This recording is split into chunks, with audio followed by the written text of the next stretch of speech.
Selamat malam semua. Selamat malam buat Welose, Susunjohan, kepada para panitia, terutama Desyung Sugi yang banyak mendukung kami dari Pekanbaru, dan selamat malam kepada teman-teman semua yang ada di sini. Saya ingin testimoni pertama dengan pengalaman saya angkatan tahun ke-13 di Medan tahun yang lalu. Setelah mengikuti beberapa hari pelajaran dari Welause, saya bingung saya harus terapi apa ya, gitu masalah. Terus saya teringat di leher saya ini ada skin tag. Tahu ya, skin tag seperti daging tubuh yang kecil, kalau kita pegang, kita tarik, ya nggak bisa copot gitu, dia tetap nempel gitu. Lalu saya coba, saya pikir saya mesti menterapi diri saya sendiri. Saya harus mencoba ilmu ini kepada saya dulu, baru saya bisa ke orang lain gitu. Harus saya buktikan dengan diri saya dulu. Lalu saya coba terapi selama 30 menit di C5 dengan yang ada di leher saya, skin tag ada 2. Di awal 30 menit, setelah selesai 30 menit, saya raba lagi. Sebelumnya skin tag-nya ada itu, dia itu cukup bandel ya. Memang dia kecil, ditarik, dia nggak mau copot, tapi yang timbul itu seperti beras, dia agak keras gitu.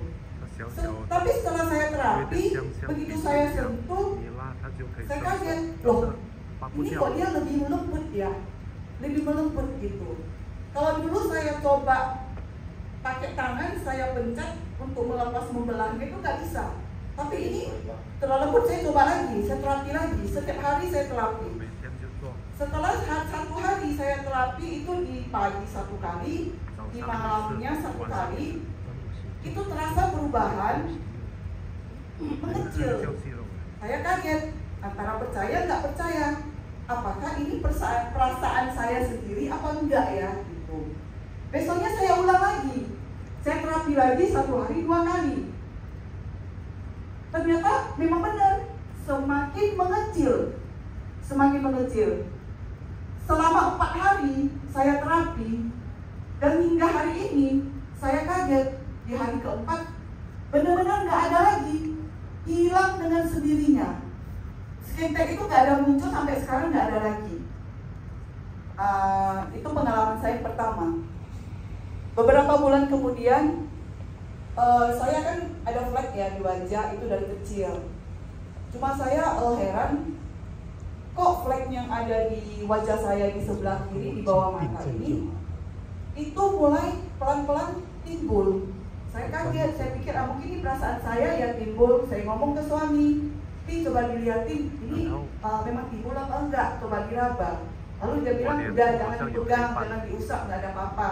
Lalu kita ke dokter, diperiksa sama dokter bilang, nggak ada apa-apa, nggak berbahaya, nggak masalah. Tapi ya kita kan tetap khawatir. Saya terapi lagi di C5 dengan wajah saya. Saya terasa mulai berkurang. Tapi ya namanya cewek ya, kalau kita sendiri cantik di sini nanti nggak cantik di sini kan. Terapi dua-dua. Setelah 2 minggu saya terapi, saya juga kaget.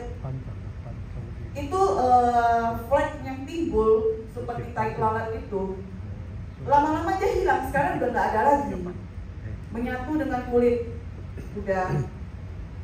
Lalu pengalaman setelah itu saya terapi ke diri saya lebih percaya diri. Wah, ilmu ini memang benar, bagus buat kita, buat kesehatan. Saya kan tinggal di Pekanbaru, cuma saya kan orang Sibolga.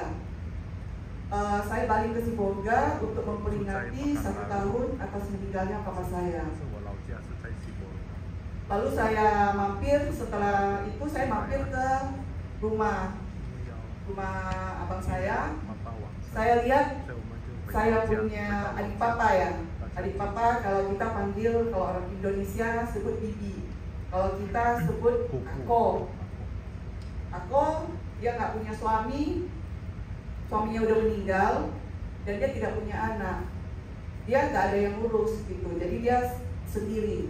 Jadi waktu saya melihat dia berdiri, katanya pinggangnya sakit. Lalu saya tanya, biasa obat apa yang diminum? Dia suruh saya beli. Ya, oke, saya terapi. Seterapi selama beberapa lama, katanya berkurang sakitnya. Tapi waktu dia berdiri, setelah saya terapi, dia mau berdiri, mau ngambil obat, saya melihat kakinya. Saya kaget.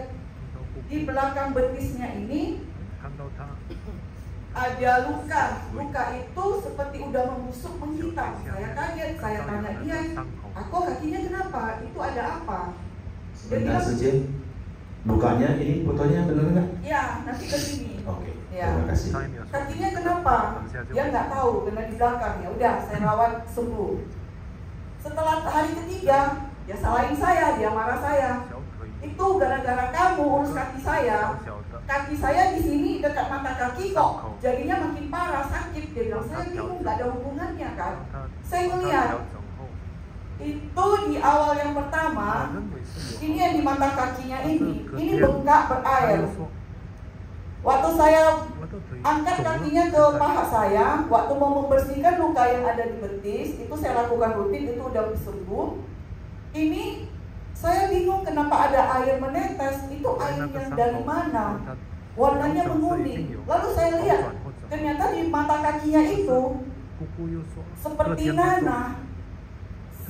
Saya kaget, saya bingung, saya harus melakukan apa ini? Saya nggak berani, ini berarti ada luka di dalam kulit gitu.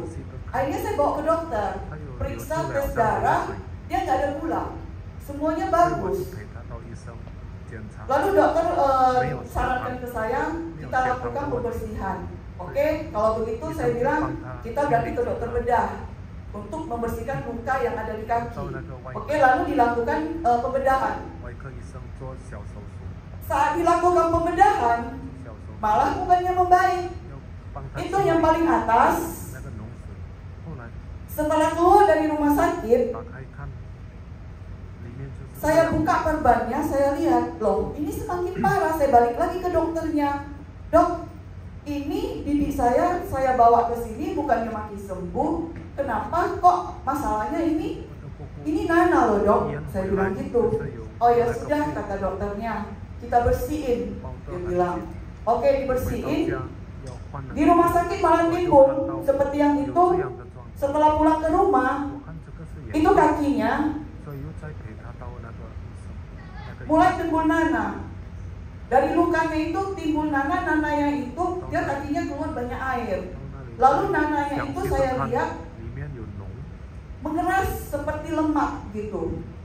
Udah gak bener lagi, saya gak ke dokter lagi. Saya bersihin lukanya. Lalu luka yang hitam ini, saya tanya, dok, yang hitam ini sebenarnya apa nih dok? Saya bilang gitu. Lalu dokter bilang itu adalah sel yang sudah mati. Jadi ini harus segera dibersihkan. Dok, ini sebenarnya sakitnya apa? Ini adalah ulcus decubitus, kata dokter. Akibat dari tekanan yang terus-menerus dan di tempat daerah yang sama. Lalu saya bilang, kalau begitu apa solusinya? Karena yang dokter bilang ini bakteri yang jahat. Jika dilakukan pembiaran, bakteri ini akan memakan daging, dan kalau tidak higienis secara medis, dia itu akan muncul belatung yang memakan daging, dan lama-lama bakteri itu juga memakan daging, akan sampai ke tulang dan merusak organ. Akhirnya saya lakukan sendiri, saya terapi. Saya terapi di C5 selama 30 menit. Setelah 30 menit, saya pindah ke kaki, ke daerah yang luka, selama 30 menit. Jadi setiap hari saya lakukan, pagi 30 menit di C5, nya, lalu di tempat luka selama 30 menit, sehari 2 kali. Selain dibersihkan, saya lakukan terapi. Setiap hari saya lakukan. Dan saya tanya dokter, Sebelumnya saya tanya dokter, saya mau nanya, luka yang seperti ini biasanya penyembuhannya berapa lama? Karena ini orang tua, usia sudah 85 tahun. Tentu proses penyembuhan lebih lama. Ya, ini akan lama penyembuhannya, harus sabar. Itu memakan waktu paling cepat setahun pemulihannya, atau 2 tahun, bisa 2 tahun.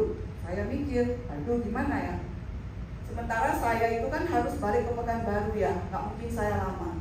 Akhirnya demi bibi saya, saya bertahan lama di Sibolga dengan menterapi beliau setiap hari 2 kali.